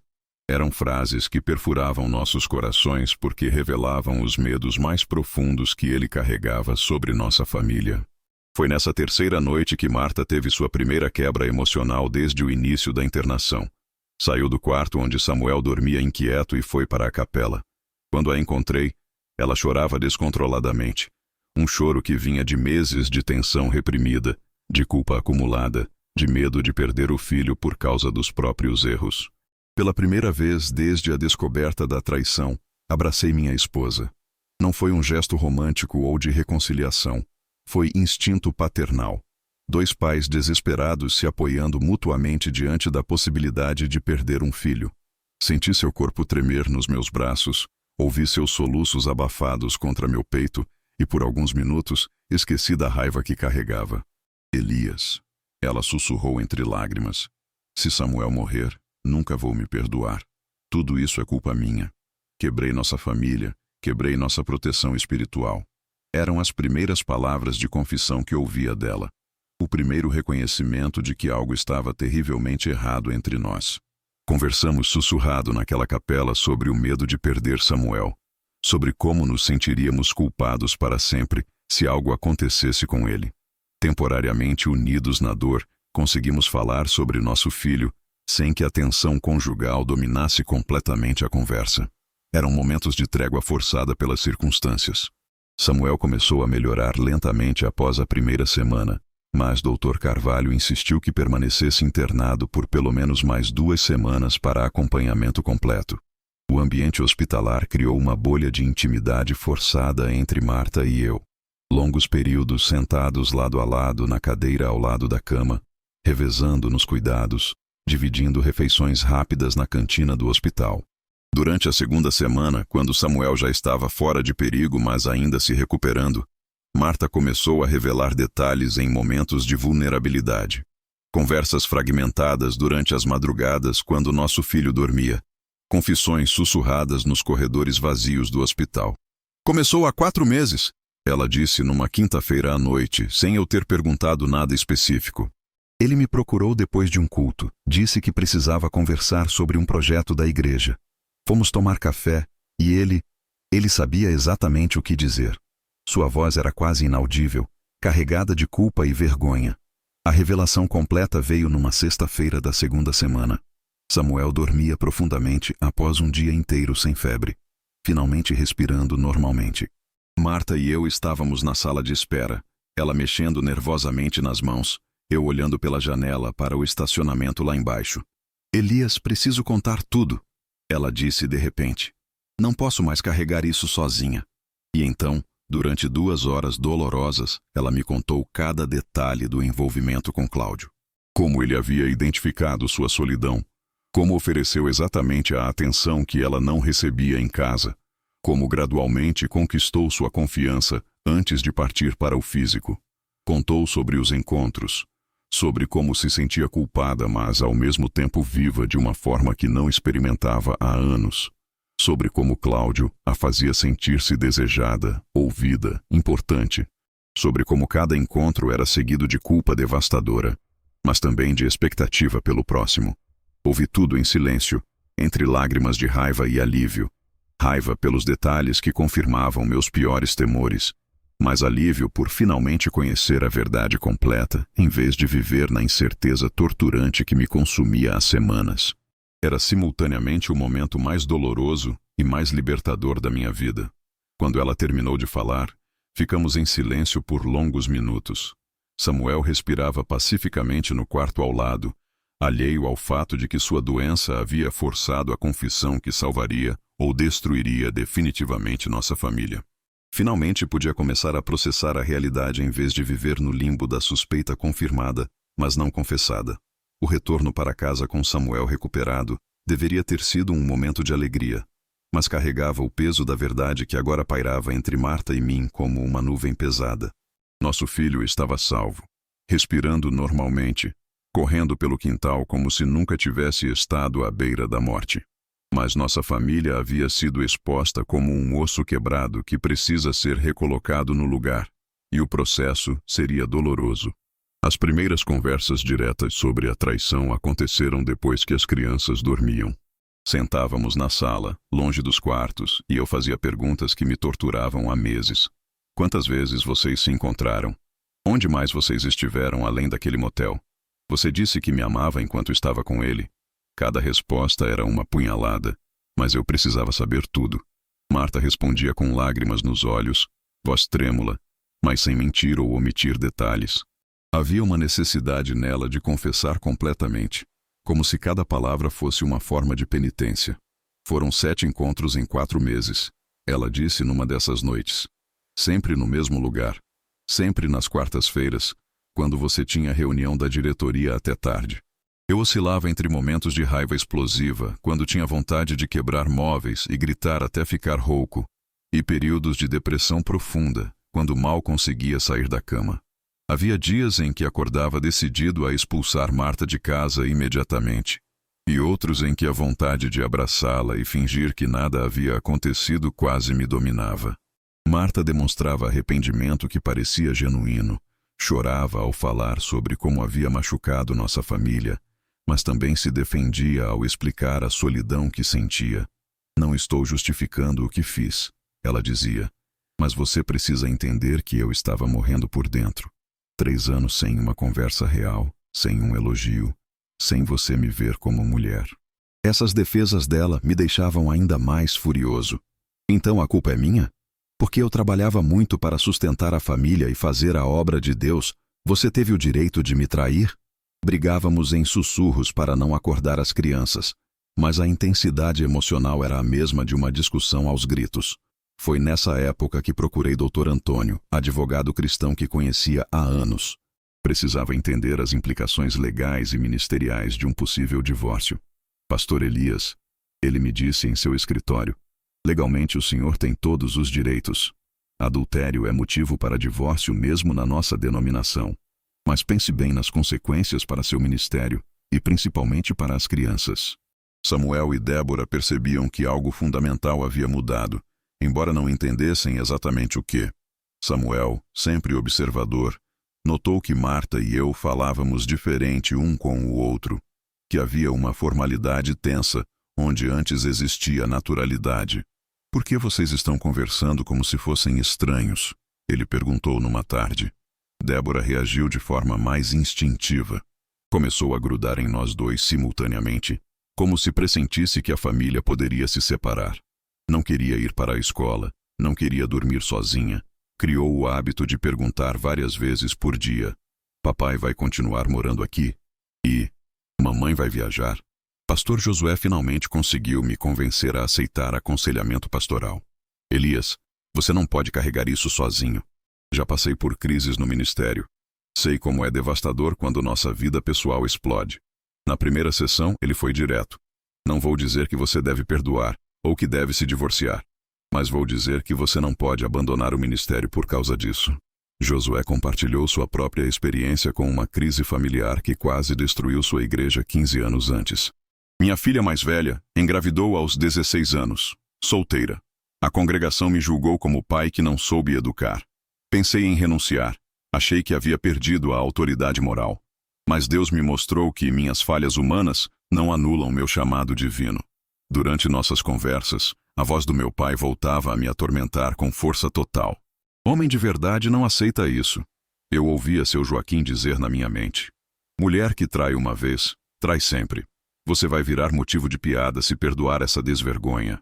Era como carregar um fantasma do passado que me empurrava para a vingança. Pastor Josué me indicou a doutora Helena, psicóloga cristã especializada em terapia conjugal. Mulher de 45 anos, experiência de 20 anos tratando casais em crise. Combinava conhecimento acadêmico com princípios bíblicos sólidos. Vamos estabelecer regras básicas. Ela disse na primeira sessão com nós dois. Transparência total, compromisso com o processo e paciência com a cura. Uma das primeiras exigências da doutora Helena foi que Marta cortasse definitivamente todo o contato com Cláudio. Números de telefone bloqueados, e-mails deletados, lugares que eles frequentavam juntos passaram a ser evitados. Marta obedeceu imediatamente, e eu acompanhei essas mudanças como um detetive, verificando se ela realmente estava cumprindo o combinado. A reação de Cláudio à rejeição foi violenta e assustadora. Começou com telefonemas para a igreja, perguntando por Marta com desculpas esfarrapadas sobre projetos da congregação. Quando percebeu que estava sendo evitado, partiu para ameaças veladas. Pastor, seria uma pena se a congregação soubesse de certas coisas, ele disse numa ligação que atendi pessoalmente. As tentativas de chantagem se intensificaram. Cláudio enviou cartas para casa, deixou recados com pessoas da igreja. Apareceu uma vez no estacionamento quando Marta saía do supermercado. Tive que lidar não apenas com a traição em si, mas com as ameaças de exposição pública que poderiam destruir definitivamente meu ministério. Foi numa dessas semanas mais tensas que encontrei um bilhete deixado discretamente no meu escritório da igreja. Letra de irmã Ruth, versículo de Efésios 4, versículo 32. Antes sede uns para com os outros benignos, misericordiosos, perdoando-vos uns aos outros, como também Deus vos perdoou em Cristo. Embaixo, ela havia escrito apenas, orando pelo irmão. O momento de decisão crucial chegou numa terça-feira à noite, após uma discussão particularmente intensa com Marta sobre o futuro da nossa família. Eu havia passado o dia todo oscilando entre ligar para Dr. Antônio e pedir o divórcio, ou aceitar continuar tentando a reconciliação. Era como estar num cabo de guerra interno que me esgotava completamente. Naquela noite, sozinho no escritório de casa, fiz minha primeira oração genuína em meses. Não uma oração pastoral, não palavras bonitas que eu sabia de cor, mas um desabafo desesperado de um homem quebrado. Senhor, não sei mais o que fazer. Não sei se consigo perdoar. Não sei se devo perdoar. Me mostra o caminho. A resposta não veio como uma voz audível ou uma revelação dramática. Veio como uma convicção lenta e dolorosa de que eu tinha uma escolha crucial a fazer. Deixar o ódio consumir o resto da minha vida e destruir minha família completamente. Ou começar um processo de perdão que testaria todos os limites da minha fé e humanidade. A decisão de tentar perdoar não foi um momento único de iluminação. Foi o início de um processo longo, doloroso e cheio de recaídas que me levaria aos limites do que eu pensava ser possível suportar. Mas era o único caminho que permitiria que nossa família tivesse uma chance, mesmo que pequena, de sobreviver, e talvez até se tornar mais forte do que era antes. Os primeiros 6 meses de terapia conjugal com a doutora Helena foram como aprender a caminhar novamente depois de um acidente grave. Ela estabeleceu regras de transparência total que pareciam impossíveis de cumprir no início. Não haverá segredos, não haverá áreas proibidas, não haverá assuntos que não podem ser tocados, disse na segunda sessão. A confiança só pode ser reconstruída sobre um alicerce de honestidade absoluta. Marta entregou todas as senhas de telefone e e-mail, algo que me fez sentir como um detetive investigando a própria esposa. Ela contou sobre cada contato que havia tido com Cláudio, cada conversa, cada mensagem trocada, mesmo aquelas que considerava insignificantes. Era um processo humilhante para ela e doloroso para mim, mas a doutora Helena insistia que era necessário. Lutei contra impulsos obsessivos de verificar constantemente onde Marta estava. Quando ela saía para fazer compras, eu olhava o relógio a cada 15 minutos. Quando chegava atrasada do trabalho voluntário na igreja, meu coração disparava e minha mente criava cenários terríveis. A doutora Helena me ajudou a entender que essa desconfiança excessiva era normal, mas que não podia se tornar permanente. As sessões terapêuticas revelaram feridas que iam muito além da traição. Marta falou sobre carências da infância, sobre uma mãe emocionalmente ausente e um pai workaholic que nunca demonstrava afeto. Aprendi que amor era silêncio, que dedicação era cuidar de tudo sozinha, que pedir atenção era fraqueza. Ela disse numa sessão que me fez chorar. Eu fui forçado a reconhecer minha negligência emocional ao longo dos anos. A doutora Helena me mostrou como havia repetido o padrão do pai de Marta, priorizando o trabalho sobre família, confundindo provisão material com amor genuíno. Pastor Elias, o senhor amava sua família, mas não estava presente emocionalmente para eles. Ela disse com gentileza brutal. Implementamos encontros semanais obrigatórios, 2 horas toda sexta-feira à noite dedicadas exclusivamente ao casal. Nada de televisão, nada de crianças, nada de assuntos da igreja. Apenas nós dois, conversando sobre sentimentos, medos, esperanças, frustrações. No início, eram 2 horas de tortura, mas gradualmente se tornaram momentos de redescoberta. Samuel e Débora foram os primeiros a perceber as mudanças sutis no ambiente doméstico. As discussões sussurradas diminuíram. Os silêncios tensos foram sendo substituídos por conversas cautelosas. Samuel comentou numa tarde: "Papai e mamãe estão falando normal de novo." Era uma observação inocente que nos fez perceber que as crianças haviam sofrido mais do que imaginávamos. A primeira vez que rimos juntos desde o início da crise foi assistindo Samuel brincar no quintal numa tarde de domingo. Ele tentava ensinar Débora a andar de bicicleta, e ela caía toda vez que ele soltava o banco. As tentativas frustradas dela e a paciência exagerada dele criaram uma cena tão engraçada que Marta e eu espontaneamente começamos a rir. Foi apenas alguns segundos, mas sentimos que algo havia se movido dentro de nós. A reconstrução da intimidade física foi o processo mais delicado de todos. A doutora Helena nos orientou a recomeçar do zero, como namorados adolescentes. Primeiro apenas segurar as mãos durante as orações. Depois abraços breves na despedida. Beijos no rosto se transformaram gradualmente em beijos nos lábios. Cada etapa precisava ser consensual, conversada, sem pressa nem expectativas. Aprendi a expressar vulnerabilidade de forma que nunca havia feito. "Marta, tenho medo de que você me deixe", confessei numa sessão. "Tenho medo de que eu não seja homem suficiente para você, de que Cláudio tenha oferecido algo que eu nunca conseguirei dar." Ela também aprendeu a comunicar necessidades. "Preciso que você me veja como mulher, não apenas como mãe dos seus filhos e administradora da casa." Mas Cláudio não aceitava ser ignorado. As tentativas de contato se intensificaram de forma assustadora. Cartas chegavam em casa com frequência, sempre com desculpas sobre assuntos da igreja, mas com subtextos claros. Presentes eram deixados no carro de Marta. Flores, perfumes, cartões com mensagens como: "Penso em você todos os dias." As aparições casuais se tornaram mais frequentes e ousadas. Cláudio aparecia no supermercado onde Marta fazia compras, na farmácia onde levávamos as crianças, até na escola de Samuel e Débora. Sempre com desculpas plausíveis, sempre educado, mas obviamente planejado para manter contato visual com minha esposa. A situação ficou tão tensa que doutora Helena sugeriu algo radical: mudar temporariamente de igreja. "Vocês precisam de um ambiente seguro para se reconstruírem. A presença dele está sabotando o processo de cura." Aceitamos a sugestão, mesmo sabendo que seria difícil explicar nossa ausência prolongada da congregação. Pastor Benedito, da Igreja Batista Refúgio, nos acolheu como família em crise sem fazer perguntas indiscretas. Foi nessa igreja que preguei pela primeira vez sobre restauração matrimonial, usando nossa experiência de forma indireta. "Casamentos podem morrer e ressuscitar pela graça de Deus", disse ao púlpito lotado. "O perdão é possível mesmo quando parece impossível." Nossa congregação original começou a notar a ausência prolongada da família pastoral. Membros ligavam perguntando se estávamos bem, se havia algum problema de saúde, se precisávamos de alguma coisa. Respondi vagamente sobre um período de reflexão e renovação ministerial, sem entrar em detalhes.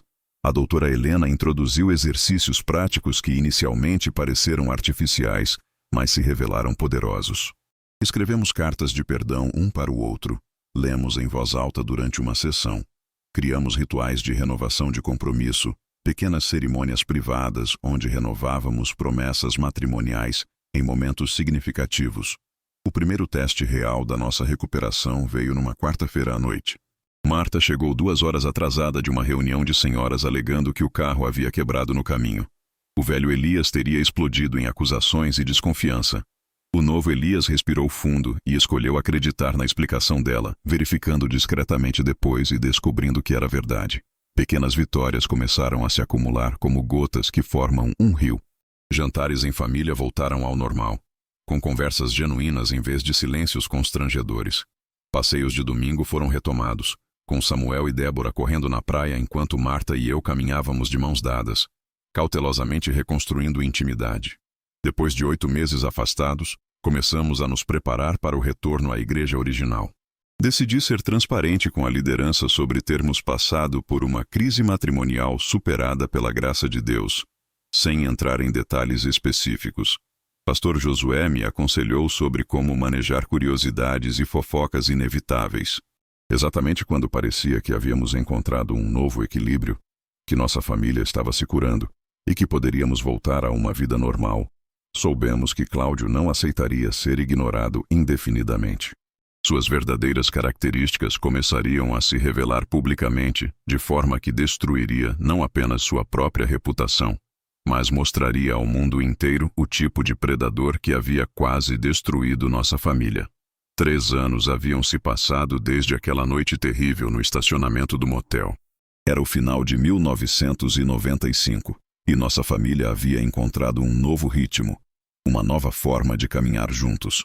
Marta e eu estávamos mais próximos do que jamais havíamos estado, não apenas como casal, mas como pessoas que haviam escolhido a transparência dolorosa em vez da mentira confortável.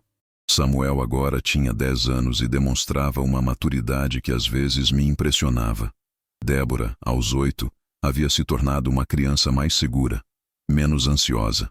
Voltáramos à nossa igreja original 6 meses antes, e a congregação nos recebeu com carinho, respeitando nossa privacidade sobre a crise matrimonial que havíamos superado. Foi numa manhã de terça-feira que ouvi a primeira menção sobre problemas financeiros envolvendo a empresa de Cláudio. Conversa casual na barbearia. O barbeiro comentando sobre um conhecido que havia investido dinheiro com aquele empresário e estava preocupado com atrasos nos pagamentos prometidos. Meu coração acelerou ao ouvir o nome dele, mas também senti uma estranha mistura de alívio e apreensão. Havia mais de 1 ano que não tínhamos notícias diretas de Cláudio. As tentativas de chantagem haviam diminuído gradualmente e chegamos a pensar que ele havia desistido de nos incomodar. Nas semanas seguintes, comentários parecidos chegaram até mim através de conhecidos. Um diácono da igreja mencionou que um vizinho havia perdido dinheiro numa aplicação que prometia rendimentos impossíveis. Um membro da congregação disse que sua sogra havia sido procurada por investigadores, fazendo perguntas sobre investimentos duvidosos. Foi através de um conhecido em comum que soubemos dos primeiros detalhes mais concretos. Cláudio estava sendo investigado pela Polícia Federal por suspeita de formação de esquema de pirâmide financeira. Idosos e aposentados haviam perdido economias inteiras em aplicações que prometiam dobrar o dinheiro em 6 meses. A notícia me trouxe sentimentos contraditórios. Por um lado, havia uma satisfação primitiva em saber que finalmente a justiça estava alcançando alguém que havia causado tanto sofrimento. Por outro, como cristão, sentia uma tristeza genuína pela destruição de uma vida humana, por talentos desperdiçados em manipulação e maldade. Meses depois, através de conversas com pessoas que haviam sido vítimas dos golpes financeiros, descobrimos algo ainda mais perturbador. Cláudio não aplicava seus métodos manipulativos apenas nos negócios. Várias mulheres começaram a revelar, discretamente, relacionamentos abusivos que haviam mantido com ele ao longo dos anos. Era assustador perceber o padrão. Esposas de empresários, professores, médicos que haviam sido sistematicamente seduzidas por Cláudio. Ele identificava casais com problemas conjugais, oferecia ombro amigo às esposas negligenciadas, conquistava confiança antes de partir para a sedução. Marta não havia sido nem a primeira nem a última. Ele sabia exatamente quando meu marido viajava a trabalho. Uma das vítimas nos contou numa conversa reservada. Conhecia meus horários, descobria meus pontos fracos emocionais. Era como se tivesse estudado um manual de como conquistar mulheres casadas. Ouvir aquilo me fez compreender que Marta havia sido vítima de manipulação calculada. Foi numa tarde de quinta-feira que 2 investigadores da Polícia Federal apareceram em nossa casa. Homens sérios, educados, explicando que estavam coletando depoimentos de pessoas que haviam tido relacionamento com Cláudio. Marta precisou contar sua história mais uma vez, agora para fins legais, descrevendo as tentativas de chantagem após o término do relacionamento. Tive que decidir se colaboraria ativamente com a investigação ou manteria distância para proteger nossa privacidade. Escolhi cooperar dentro dos limites necessários, fornecendo informações sobre as ameaças que havíamos recebido, mas sem entrar em detalhes desnecessários sobre nossa vida íntima. A prisão de Cláudio aconteceu alguns meses depois, chegando até nós através de conhecidos que souberam pelas notícias locais. Acusações de estelionato qualificado, formação de esquema de pirâmide, lavagem de dinheiro. O delegado responsável estimou que mais de 100 pessoas haviam sido prejudicadas financeiramente. A queda foi completa. Soubemos que a mansão onde ele morava foi penhorada pela justiça, carros apreendidos, contas bancárias bloqueadas, empresa fechada. Em menos de um ano, o homem que se apresentava como empresário bem-sucedido se tornou apenas mais um detento do sistema penitenciário. Chegaram até nós notícias de que Cláudio havia desenvolvido problemas psiquiátricos na prisão. Depressão severa, crises de pânico, dificuldade para se adaptar à nova realidade. O homem que manipulava outros com charme calculado não conseguia lidar com a própria vida destruída. Quando discutimos essas notícias em casa, Marta expressou sentimentos que me surpreenderam. Sinto alívio por saber que ele não pode mais fazer mal a outras famílias, ela disse numa noite depois que as crianças dormiram. Mas também sinto compaixão cristã pelo destino dele. Ninguém merece terminar completamente sozinho. Eu processava emoções igualmente contraditórias. Havia uma satisfação em ver justiça sendo feita, mas também tristeza genuína pela destruição de uma vida.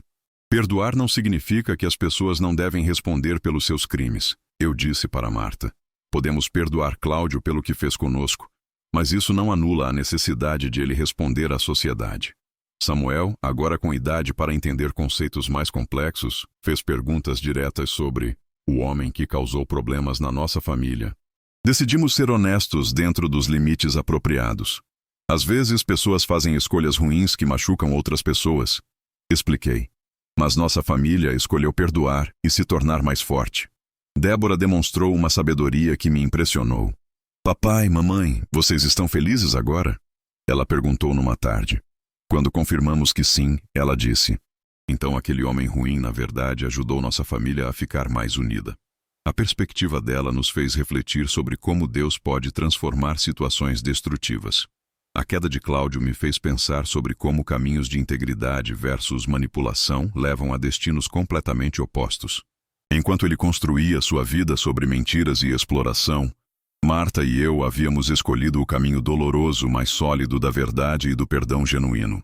Foi exatamente 5 anos após o início da nossa crise que decidimos renovar nossos votos matrimoniais. Cerimônia íntima na nossa própria casa. Apenas família próxima e os amigos que nos apoiaram. Pastor Josué oficiou, doutora Helena estava presente, irmã Ruth chorou durante toda a celebração. Hoje não estamos apenas renovando votos, eu disse para Marta diante dos nossos convidados. Estamos celebrando um casamento que morreu e ressuscitou, que foi quebrado e reconstruído sobre alicerces mais sólidos. Era verdade. O casamento que tínhamos agora era fundamentalmente diferente e infinitamente mais maduro. A queda de Cláudio marcou o fim definitivo daquele capítulo sombrio e o início da fase mais feliz da nossa vida conjugal, que duraria mais 24 anos até a partida de Marta. 25 anos haviam se passado desde aquela renovação de votos na nossa sala. Era 2017. Eu estava com 66 anos. Cabelos completamente brancos, algumas rugas que contavam histórias de dor e alegria superadas. Marta tinha 64, ainda bela aos meus olhos, com aqueles cabelos grisalhos que ela insistia em pintar. Sorriso que havia recuperado toda a sua luminosidade. Aqueles foram nossos anos dourados. Tínhamos aprendido a conversar sobre tudo, absolutamente tudo. Não havia mais assuntos proibidos, não havia mais silêncios carregados. Era como se a crise de 92 tivesse queimado todas as superficialidades do nosso relacionamento, deixando apenas o essencial. Nos tornamos conselheiros naturais de casais em crise na igreja. Pessoas nos procuravam, às vezes apenas intuindo que tínhamos passado por provações similares, outras vezes indicadas por pastor Josué ou doutora Helena. Não contávamos detalhes da nossa história, mas nossa forma de falar sobre perdão carregava uma autenticidade que só vem da experiência vivida. Samuel estava com 32 anos, casado com Raquel, pai de 2 meninos que eram nossa alegria. Trabalhava como advogado especializado em direito de família, e eu sabia que nossa crise havia influenciado sua escolha profissional. Débora, aos 30, havia se tornado professora do ensino fundamental, especializando-se em crianças de famílias em crise. Foi numa manhã de março que Marta encontrou o primeiro caroço. Pequeno, no seio esquerdo, quase imperceptível. Como mulher cuidadosa que sempre foi, marcou consulta médica imediatamente. O diagnóstico veio 2 semanas depois. Câncer de mama, estágio inicial, com chances de cura se tratado adequadamente. Elias, Marta disse na noite após o diagnóstico, não vou desperdiçar nenhum minuto com medo.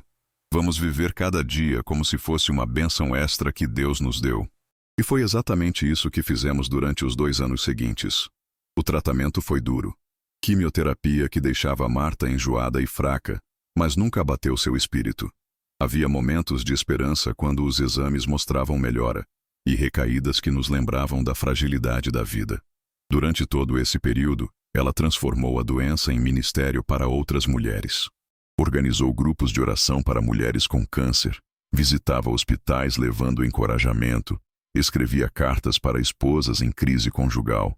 Deus está me dando tempo extra para plantar sementes de esperança, ela dizia quando eu me preocupava com tanto trabalho. Conversávamos muito sobre nossa jornada juntos durante aqueles meses de tratamento. Sabe o que mais me impressiona, Elias?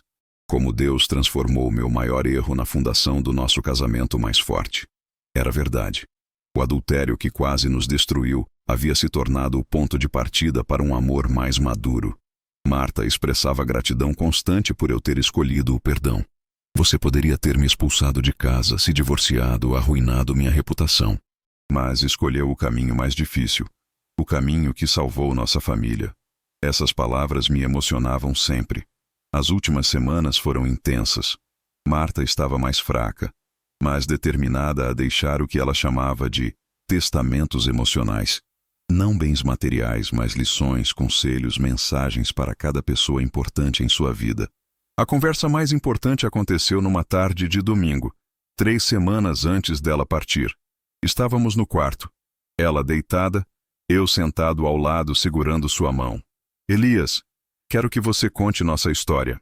Pensei que se referia às crianças, mas ela foi específica. Conte para outras pessoas, para outros casais. As instruções dela foram claras. Não omita minha culpa. Não me pinte como vítima inocente. Fui eu quem traiu, quem quase destruiu nossa família. Mas enfatize que a restauração é possível, que o perdão pode reconstruir o que o pecado destruiu. Despediu-se dos filhos com conversas que duraram horas. Samuel finalmente compreendeu por que havia tido pneumonia aos 7 anos. Foi Deus forçando vocês a se aproximarem para que mamãe confessasse, não foi? Marta confirmou, explicando como a doença dele havia sido o catalisador para a cura da família. Débora revelou algo que nos surpreendeu. Mãe, eu sempre soube que algo grave havia acontecido quando era pequena. Não sabia o que, mas sentia que nossa família tinha passado por uma tempestade. Escolhi confiar que vocês haviam encontrado a cura. As últimas 48 horas foram um mergulho na nossa história juntos. Oramos relembrando cada fase do casamento, cada crise superada, cada vitória conquistada. Marta estava serena, sem medo da morte, apenas grata pelos anos extras que Deus havia nos dado. Na madrugada de 16 de junho de 2019, Marta partiu pacificamente. Eu segurava sua mão, Samuel e Débora estavam ao pé da cama. Ela respirou fundo 3 vezes e sussurrou sua última palavra. Perdão. O funeral foi na nossa igreja, templo completamente lotado. Pessoas que havíamos aconselhado, casais que conheciam nossa história sem saber detalhes, irmãos que haviam orado por nós. Os testemunhos foram sobre o casal que venceu uma grande provação, sobre como nossa família havia se tornado exemplo de restauração. Me encontrei viúvo pela primeira vez em 50 anos de casamento. Processava simultaneamente luto profundo pela perda da mulher que amava, mas também gratidão imensa pelos 27 anos de casamento restaurado que tivemos após a crise. A morte de Marta não foi um fim, mas o início de uma nova missão que ela havia me confiado. Cumprir a promessa de transformar nossa experiência em fonte de esperança para outros casais em crise. Aqui estou eu, 6 anos depois da partida de Marta, cumprindo a promessa que fiz a ela naquelas últimas semanas de vida. Tenho 74 anos, cabelos completamente brancos, algumas limitações físicas que a idade traz, mas uma serenidade no coração que só pode vir de quem experimentou a graça transformadora do perdão genuíno. Foram 33 anos de casamento restaurado, de 1992 a 2019. 33 anos que não teríamos tido se eu houvesse escolhido o caminho aparentemente mais fácil do divórcio e da vingança. Agora, nesses 6 anos de viuvez, tenho tempo para refletir sobre cada lição aprendida, cada cicatriz que se tornou fonte de sabedoria. Samuel, hoje com 40 anos, apoiou completamente minha decisão de contar esta história publicamente. Pai, sua experiência pode salvar famílias que estão à beira do precipício, ele me disse quando compartilhei o desejo de Marta. Como advogado especializado em direito de família, ele vê diariamente casais destruindo-se mutuamente em processos de divórcio. Sabe o valor de um testemunho real sobre restauração matrimonial. Débora, aos 38 anos, me ajudou a organizar estas memórias de forma construtiva. Papai, não conte apenas o que aconteceu. Conte o que vocês aprenderam, como cresceram, que esperança podem oferecer. Sua experiência como professora de crianças de lares em crise lhe deu sensibilidade especial para entender como nossa história pode impactar outras famílias. Ainda visito irmã Ruth mensalmente. Ela tem 88 anos agora, frágil fisicamente, mas com uma lucidez espiritual impressionante. Pastor Elias, ela me disse na última visita, Deus usou sua dor para criar um ministério de restauração que alcançou centenas de famílias. Valeu a pena passar pela provação. Ruth foi nossa intercessora silenciosa durante toda a crise e continua orando pelas famílias que aconselho até hoje. Pastor Josué partiu para a glória em 2010, mas suas palavras ecoam constantemente em minha mente. Elias, suas feridas se tornaram suas credenciais ministeriais. Ele estava certo. O pastor perfeito que eu pensava ser antes da crise nunca poderia ajudar casais da forma como o pastor quebrado e restaurado consegue ajudar hoje. Meu ministério se transformou completamente. Deixei de ser o pastor que pregava sobre problemas que nunca havia enfrentado e me tornei alguém que fala a partir de cicatrizes reais. Não prego mais sobre perdão como conceito teológico, mas como realidade vivida, experimentada, testada nas fornalhas da traição e da humilhação. Ao longo destes anos, ajudei diretamente 143 casais em crise matrimonial. Não todos se reconciliaram, mas todos receberam aconselhamento baseado em experiência real, não apenas em teoria bíblica. Muitos me procuram porque sabem, mesmo sem conhecer detalhes, que passei por provações similares às deles. Finalmente fiz as pazes com a memória do meu pai, seu Joaquim. Compreendi que ele cresceu numa geração onde homens não sabiam expressar sentimentos, onde perdão era confundido com fraqueza. Hoje entendo que perdoar Marta foi a maior demonstração de força que já fiz em minha vida. Não foi fraqueza, foi coragem de escolher o caminho mais difícil para salvar nossa família. Reconheço completamente minhas falhas como marido durante aqueles primeiros 15 anos de casamento. Negligência emocional, obsessão ministerial que colocava o trabalho na igreja acima da família, orgulho espiritual que me impedia de enxergar problemas em minha própria casa. Fui tão culpado quanto Marta pelo estado da nossa família, apenas de forma diferente. Honro a memória de Marta não como uma santa que cometeu um erro, mas como uma mulher humana que encontrou redenção verdadeira. Ela carregou a culpa do adultério até o fim da vida, mas transformou essa culpa em ministério para outras mulheres. Ajudou dezenas de esposas a não cometerem o mesmo erro que ela cometeu. Quanto a Cláudio, sinto uma compaixão cristã genuína por uma vida desperdiçada, Ele tinha talentos que poderiam ter sido usados para o bem, mas escolheu aplicá-los na manipulação e destruição de outras pessoas. Morreu na prisão em 2003, sozinho e desprezado. Não minimizo o mal que causou, mas reconheço que também foi vítima das próprias escolhas destrutivas. O impacto da nossa crise nos filhos foi profundo e duradouro, mas de forma positiva. Samuel se especializou em direito de família justamente para ajudar outros casais. Débora trabalha com crianças de lares em crise porque sabe como elas se sentem. Nossa dor se transformou em propósito nas vidas deles. Minha mensagem central para vocês que me ouvem é esta: traição não precisa ser o fim da história. Pode ser o início de uma reconstrução mais sólida, mais madura, mais verdadeira do que o que existia antes. Mas isso só acontece quando há disposição genuína para perdoar, para mudar, para trabalhar duro na reconstrução. Faço um chamado à nossa congregação, a todas as igrejas que me ouvem. Escolhamos transparência em vez de hipocrisia, graça em vez de julgamento. Pastores não são super-homens imunes às tentações e crises humanas. Famílias cristãs também enfrentam problemas graves. Fingir que não é assim apenas empurra as pessoas para o isolamento quando mais precisam de ajuda. Aquela revelação divina durante o culto de outubro de 1992 não foi para me humilhar publicamente. Foi para me liberar da cegueira voluntária que havia escolhido carregar. Deus me forçou a enxergar a realidade para que pudesse trabalhar na solução. Não para me envergonhar, mas para me curar. Agora faço uma pergunta final para cada um de vocês. Se estivessem no meu lugar naquela noite diante do motel, escolheriam vingança ou perdão? Escolheriam destruir completamente ou tentar reconstruir? A resposta a essa pergunta determinará não apenas o destino do seu casamento, mas o legado que deixarão para seus filhos e netos. Termino oferecendo-me para conversar com qualquer casal que esteja passando por crise similar. Não tenho fórmulas mágicas. Não prometo que será fácil. Mas posso oferecer a perspectiva de alguém que caminhou por esse vale escuro e encontrou luz do outro lado. Meu telefone está disponível na secretaria da igreja para quem precisar. Encerro com as últimas palavras que Marta sussurrou antes de partir para os braços do Pai. O perdão é sempre possível. Não importa quão profunda seja a ferida, quão grave seja a traição, quão destruída esteja a família.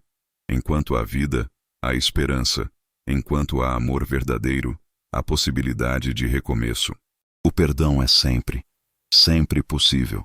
Que Deus abençoe a cada um de vocês e que nossa história sirva de ponte para que outras famílias encontrem o caminho da restauração. A paz do Senhor Jesus Cristo esteja com todos. Amém.